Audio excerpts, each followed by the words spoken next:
Olá, turma. Então, hoje nós vamos iniciar um novo conteúdo, certo? Que é o futebol. Então, vamos entender o que eu quero passar para vocês. Bom, o futebol na antiguidade, no caso a sua origem, tá? Muitos jogos similares com a presença de uma bola eram praticados por povos na antiguidade.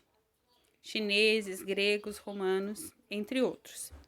E por conta disso, não podemos determinar uma origem específica para o esporte. Pesquisas apontam que muitas civilizações antigas já usavam um tipo de bola, qualquer objeto arredondado, seja em couro ou em tecido, para realizar alguns passes, tá? Passes é um dos fundamentos do futebol. Nessa altura, os jogos de bola eles eram mais violentos, uma vez que não possuíam regras definidas. Então vamos começar com o futebol na China, que é um dos registros mais antigos. Em alguns lugares da China antiga, cerca de 2.600 anos antes de Cristo, havia um jogo semelhante denominado Cujo, que utilizava uma bola feita de penas, e vale ressaltar que no começo esse esporte ele era praticado somente por pessoas de alto nível econômico. Sua função inicialmente era tanto treinar militarmente os soldados, como para entreter a população. Também nesse período havia um ritual chamado Tsutsu. Consistia no uso da cabeça dos chefes inimigos por parte das tribos vencedoras, com a bola a ser usada pelos vencedores. Os guerreiros acreditavam que, assim, absorviam a inteligência e a bravura dos seus inimigos. Aí aqui eu tenho uma imagem, certo? De uma pintura chinesa do século VIII, que mostra o imperador Song Taizu jogando Cujo, né? Aqui e os seus servos, provavelmente, né? Seus companheiros, ministros de Estado, alguma coisa no gênero. No Japão, tá? Nós tínhamos o Kemari, que surgiu provavelmente em meados dos anos 600 no Japão.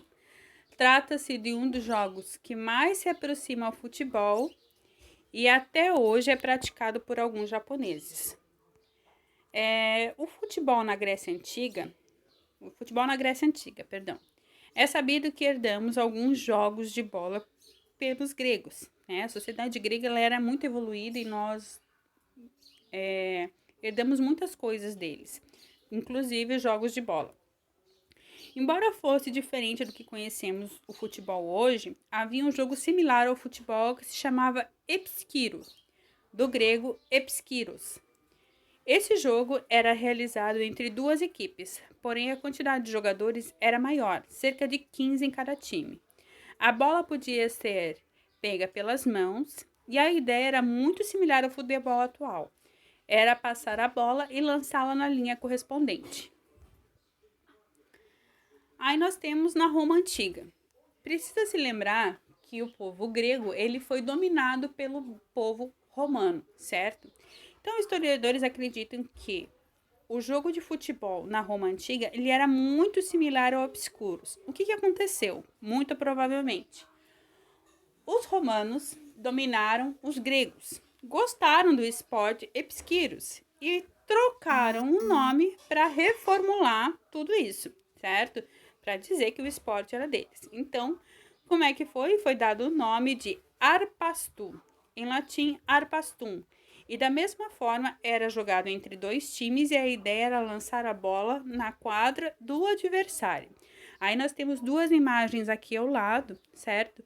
Nós temos uma escultura, né? Uma escultura aqui de um grego jogando futebol, se vocês puderem ver, fazendo embaixadinha ali. E embaixo nós temos os gregos jogando o harpastu. Enquanto isso, aqui na América, ocorriam também as suas civilizações, né? No período compreendido do ano de 1200 e 1600 a.C., a América pré-hispânica, quer dizer, antes dos espanhóis chegarem, iniciava a prática do tlachtli, jogado com uma bola de borracha dura e cuja finalidade era representar a batalha entre a luz e a escuridão.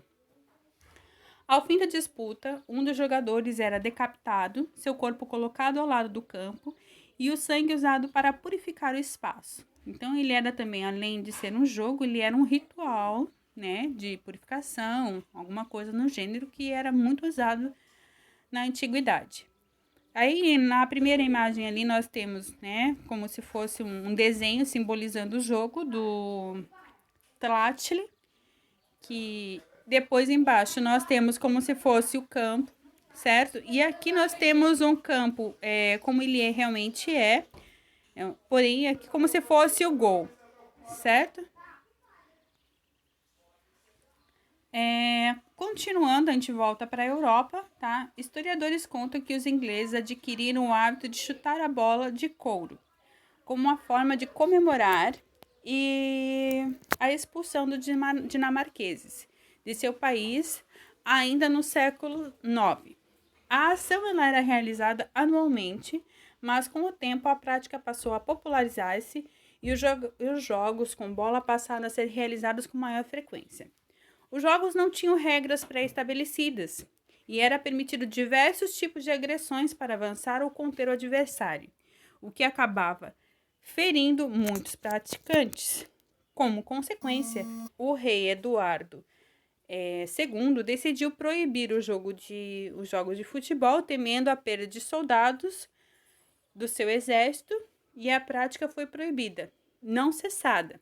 E apenas em 1681, os jogos de bola voltaram a ser praticados na Inglaterra.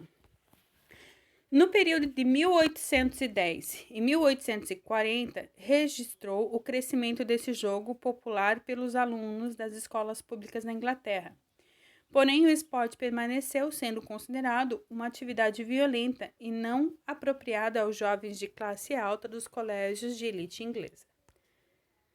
Aí aqui nós temos uma imagem, certo, do que era o futebol na Inglaterra, né? Um segurando o outro, um agarrando o outro, né? Todo mundo com o objetivo de pegar a bola. É importante ressaltar que da origem do futebol, nós também temos a origem de outro esporte, que é chamado de rugby, tá? Que é aquele esporte em que eles usam aquela, como se fosse uma armadura mesmo, né? Exatamente por conta dessa violência que é o esporte. Então, um é similar do outro. Um se tornou um pouco mais civilizado, entre aspas, né? Que é o futebol, e o rugby, que é um pouco mais violento e que tem toda aquela armadura para ser jogado. O futebol no século XIX. Foi somente a partir do século XIX que o futebol, tal qual conhecemos hoje, foi efetivado com a criação das primeiras regras na Inglaterra. Inicialmente, o futebol contava com regras genéricas, ou seja, muito simples, né? E com um número menor em relação ao que temos hoje. Assim, no entanto, em 1863, o esportista inglês Ebenezer Cobb Morley e mais alguns colegas criaram 13 regras para o Football Association na Inglaterra. Esse momento foi um marco do nascimento do futebol moderno. Essas regras estipuladas foram escritas num livro que ficou conhecido como Football Association Minute Book. Algumas delas estavam relacionadas às faltas cometidas e ao tamanho do campo de jogo. Eram permitidas jogadas com as mãos e não havia ainda a figura do goleiro e do árbitro. Além disso, o tempo não era estipulado e nem existia o impedimento e o pênalti, tá? Essas regras nós vamos falar na próxima aula, que eu vou pegar e vou fazer um comparativo, vocês já vão entender direitinho. Algumas regras do futebol propostas no século XIX foram adaptadas e expandidas, o que hoje totalizam 17 regras, tá? Atualmente, as regras desse esporte são coordenadas pela FIFA, Federação Internacional de Futebol, e a FIAB, Federação International Football Association Board. Para ilustrar, ao lado estão as 17 regras utilizadas hoje. Nós temos o terreno do jogo, a bola, os jogadores, equipamento de jogos, o árbitro central, os hábitos assistentes, duração da partida, o início e o reinício do jogo, a bola em jogo e fora do jogo, o gol, impedimento, faltas e condutas irregulares, tiro livre direto, pênaltis, arremesso lateral, tiro de meta e pontapé de canto. E continuamos com a história do futebol. No século XX, o futebol atingiu outro nível, sendo reconhecido como esporte olímpico em 1908. Antes disso, foi criada a FIFA, Federação Internacional de Futebol, em 21 de maio de 1904, em Paris, na França. Porém, sua sede está situada em Zurique, na Suíça. O órgão coordena todas as atividades do esporte, inclusive o futebol, o futsal e o futebol de areia, e conta com 211 organizações espalhadas pelo mundo. Entretanto, foi somente em 1930 que ocorreu a primeira Copa do Mundo no Uruguai. Hoje, a Copa do Mundo é considerado o maior evento esportivo do planeta. E é mesmo, né? Tanto que o brasileiro mesmo para assistir a Copa do Mundo. Como o brasileiro é apaixonado por futebol, nós vamos para a história do futebol no Brasil. O futebol no Brasil teve sua origem nos fins do século XIX, quando Charles Miller, considerado o pai do futebol, trouxe o jogo para o país. Isso porque ele era filho do pai escocês e mãe inglesa, e o esporte já era conhecido na Inglaterra. Rapidamente, o futebol foi conquistando o povo e se espalhou pela América Latina e tornou-se cada vez mais popular. Em meados do século XX, o Brasil começa a ter grande destaque no nível nacional e internacional. Aos poucos foram sendo criados diversos clubes de futebol no país. E daí nós temos, as desigualdades aparecendo no futebol, no esporte, no caso. No início, o futebol ele era proibido aos negros, recém-libertos em 1888. Somente em 1988, a Federação Brasileira de Esportes, a FBS, autorizou os clubes e entidades regionais a aceitarem os negros. Ainda assim, em 1921, houve a proibição de maneira informal da participação dos atletas negros na equipe do Brasil, que disputaria o Campeonato Sul-Americano na Argentina. Além dos atletas, os integrantes da delegação também não podiam ser negros. Historiadores apontam que o governo e os clubes justificavam a medida para evitar manifestações racistas na época. A primeira equipe a permitir negros no clube foi o Clube de Regatas Vasco da Gama, que conquistou o Campeonato Carioca em 1923, tá? Então a gente percebe assim que demorou algum tempo até que o futebol, que os negros fossem aceitos de fato em futebol, que o esporte futebol ele era muito elitizado no início. E o Vasco da Gama, o time que existe até hoje, foi um dos precursores para a aceitação dos negros dentro da modalidade esportiva. O sucesso do Vasco, ele incentivou outros times a também aceitarem negros no quadro de jogadores. Aqui ao lado nós temos o Pelé e o Garrincha, tá? Ambos descendentes de negros. Em 2014, a Confederação Brasileira de Futebol, a CBF, lança a campanha contra qualquer tipo de preconceito no futebol brasileiro. Somos iguais, A gente continua ainda assistindo manifestações racistas durante os jogos de futebol, mesmo passado tanto tempo da abolição da escravatura. E daí nós vamos também para outra ferida na história do futebol, que é o futebol feminino. Contar a história do futebol feminino é falar sobre resistência, descaso e barreiras quebradas. A primeira referência da prática do futebol datam dos anos 20, porém era praticado de forma tímida. E ainda nos dias de hoje continuam sendo tímidas. Em 1941, ocorreu a primeira proibição através do Conselho Nacional de Desportos, órgão vinculado ao Ministério da Educação na época. Tá? Então, a política em si, eles formularam uma lei que proibia que mulher era proibida de jogar futebol. Em 1965, o decreto ele foi novamente publicado pelo governo, sendo revogado somente em 1979. Em 1983, a modalidade passa a ser regulamentada e foi com isso foi permitido que as mulheres pudessem competir, utilizar estádios e ensinar na escola. Então, meninas, se nós estivéssemos entre os anos de 1941 e os anos de 1979, tá? Muito provavelmente eu não poderia estar dando essa aula para vocês, né? Somente os meninos teriam direito.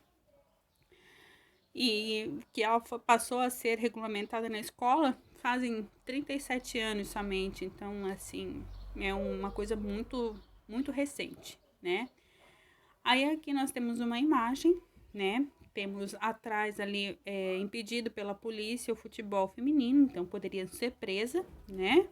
Nós temos a pretinha, logo ao lado da bandeira do Brasil, a nossa super jogadora, a Marta, né? E, enfim.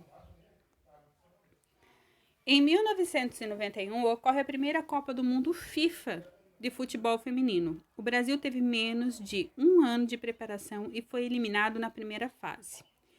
Em 1999, o Brasil ficou em terceiro lugar na Copa do Mundo dos Estados Unidos e depois vieram muitas conquistas, mesmo o futebol feminino não recebendo, né, os mesmos incentivos que o futebol masculino.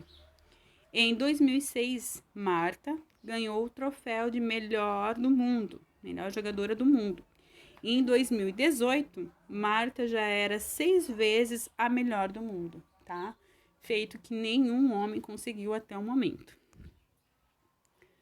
E continuando com a história do futebol, certo? Nós temos as suas vertentes. No caso, vamos falar aqui do futsal. O futsal, também chamado de futebol de salão, surgiu nos anos de 1930, no Uruguai. O responsável foi o professor de Educação Física Juan Carlos Seriani Gravier, da Associação Cristã de Moços.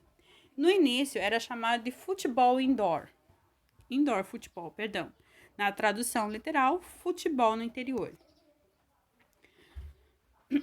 Logo depois de ser inventado, o futsal chega ao Brasil em meados do ano de 1935. Aqui ele passou a ser chamado de futebol de salão. Após a consolidação das regras desse esporte, em fins dos anos 50, ele disseminou-se rapidamente por todo o país. Em 1971, foi fundada em São Paulo a Federação Internacional de Futebol de Salão, FIFUSA. Na ocasião, estavam presentes os representantes do Brasil, Argentina, Paraguai, Uruguai, Bolívia, Peru e Portugal. A Confederação Brasileira de Futebol atua através da CBF, que é a Confederação Brasileira de Futebol, sendo filiada à FIFA. Além da FIFA, os campeonatos internacionais de futsal são organizados pela Associação Mundial de Futsal, a AMF, com sede na cidade de Assunção, no Paraguai.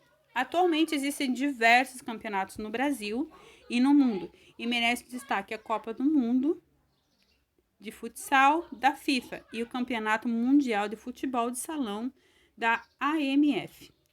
Embora seja relativamente novo, o esporte é considerado um dos esportes com maior crescimento do mundo. E nós também temos o melhor jogador do mundo, que é o Falcão. A história do futebol de areia, que é outra modalidade, outra vertente do futebol. De toda aquela origem, 260 anos antes de Cristo, ainda continuam aparecendo novas modalidades. A história do futebol de areia, também conhecido como beach soccer ou futebol de praia, surgiu em meados da década de 30, muito próximo ali à origem do futsal, certo? No Rio de Janeiro. Inicialmente era visto como uma opção de lazer e diversão. A atividade física ganhou rapidamente popularidade entre os cariocas. Amigos chamavam outros amigos que reuniam para jogar uma adaptação ainda arcaica, né, muito primitiva, do futebol tradicional para as areias. Já na década de 90, Giancarlo Signori, um amigo italiano do jogador Júnior, ex-jogador do Flamengo e seleção brasileira, ficou deslumbrado ao conhecer o futebol de areia e viu o potencial daquela prática descontraída se transformar em algo mais profissional. Para conseguir esse feito, foi preciso reinventar as regras do futebol que eram utilizadas nos campos amadores e adaptá-las às possibilidades reais do jogo de areia, né? Então, na próxima aula, provavelmente a gente vai ter o quadro lá e eu vou explicar a diferença de cada uma das modalidades, do futebol de campo, né, gramado, do futsal, que é o futebol de salão, e o futebol de areia. Assim, foi fundada em 1992 a organização Beach Soccer World Wind. Estabeleceu regras elementares que ainda são em grande parte utilizadas. No ano seguinte, foi organizado um campeonato piloto de futebol de areia em Los Angeles, Califórnia, com a participação das equipes da Itália, Argentina, Estados Unidos e do Brasil. O jogador júnior ficou como responsável para reunir os melhores para representar o país no torneio, e foi um sucesso de público e um show de habilidades. O time brasileiro de futebol de areia começou com o pé direito e sagrou-se campeão. Após a realização do campeonato experimental, o futebol de areia ganhou notoriedade no Brasil. Em 1995, o país recebeu o primeiro campeonato oficial de futebol de areia exatamente na praia onde o esporte deu seus primeiros passos, em Copacabana. O Brasil conquistou essa competição e foi reconhecido como o primeiro grande campeão do mundo de futebol de areia. O futebol de areia, ou beach soccer, não é vinculado à CBF, né? Somente à FIFA. O esporte possui uma federação específica, a Confederação Brasileira de Beach Soccer, e foi fundada em 1998. Então, pessoal, essa é a história da origem das 3 modalidades de esporte com a vertente, né? Tudo começou lá, como eu disse, lá 2600 a.C., na China, né? Pode ser que tenha começado antes, mas foi um dos primeiros registros, né? Até os dias atuais com a invenção do futebol de areia, tá? Então, na próxima aula eu vou trazer o quadro das regras, tudo bem direitinho, para a gente ter uma noção mais profunda de como funciona cada modalidade, tá? Então, um abraço para vocês, até a próxima aula.